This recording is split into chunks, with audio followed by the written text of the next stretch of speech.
You know, if you suddenly had millions of dollars just sitting in your bank account, what's the very first problem you'd solve?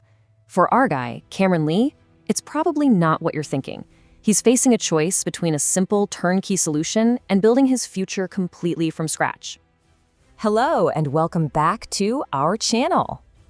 We're jumping right into the 15th episode of our story, A God Among Men. And let me tell you, Cameron is about to see his entire life get turned upside down in a single morning.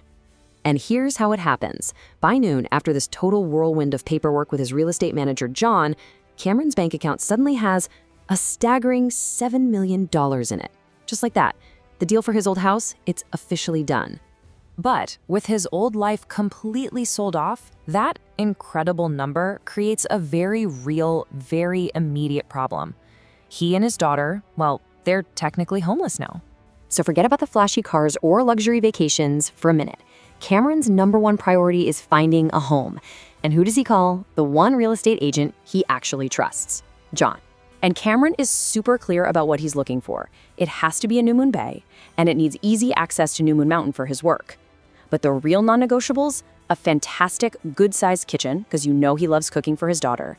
And most important of all, tons of space for her to run around and just be a kid. So John shows him house after house, but nothing's clicking, nothing feels right. Then, just as he's about to scroll past another listing, Cameron spots something. A beautiful place, simple, great setting. He just says, "Stop. What about that one?" It looks perfect, it really does, but there's a huge catch. While the house is in New Moon Bay, it's on the complete wrong side of town, way too far from the mountain. The daily commute for what he's got planned, it would be an absolute nightmare. So yeah, it's a deal breaker. So the perfect house isn't so perfect after all. Seeing how stuck Cameron is, John kind of pauses for a moment, thinks, and then he pitches a truly unconventional idea. John's idea is honestly brilliant. He says, why not rent a commercial property, like a restaurant, that also has a place to live attached to it? Think about it. It would give Cameron that massive, professional-grade kitchen he's dreaming of and all the space in the world for his daughter. And you can almost see the gears turning in Cameron's head. Should I open a restaurant? I mean, it's a wild idea, for sure, but the more he thinks about it, the more it kind of makes sense. He loves to cook, and he just knows his daughter would have an absolute blast with the adventure of living above a diner. So after looking at and rejecting more than 20 places for being too small, Cameron finally spots one that has some real potential. It's this classic diner owned by a sweet elderly couple who are just about ready to retire. And the layout? It's pretty much perfect. You've got the business on the ground floor, then a private living area on the second floor, and 3 bedrooms up on the third. For Cameron, this isn't just a building, it's a home and a brand new opportunity, all under one roof. But you knew there was going to be a catch, right? The place has great bones, tons of potential, but it is seriously worn down. I mean, it needs a complete top-to-bottom refurbishment before he and his daughter could ever dream of calling it home. Cameron is not scared off, though.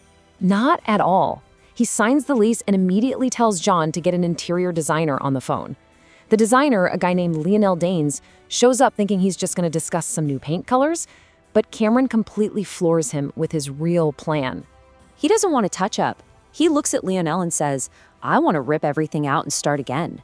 He's planning to completely gut and redo the entire place. The restaurant, all the living quarters, everything. He's going to make this place his own, from the ground up. This huge, ambitious plan brings him to a really crucial decision. Lionel, the designer, lays out 2 options. The first is turnkey. That's where the company handles everything. Labor, materials, the whole shebang, for a higher price. It's the hands-off, just get it done option. The other choice is custom. Here, the company only provides the labor, and Cameron would have to source every single material himself. So what does he do? Does he go with the faster, hands-off, turnkey option just to get a roof over their heads? Or does he take the much more demanding, hands-on, custom path so he can have total control over building their new life? With a blank canvas and a new life on the line, what should Cameron choose? If you liked this story, please do us a huge favor and like and share it. And definitely subscribe to the channel so you can watch all the future episodes. Thanks so much for watching!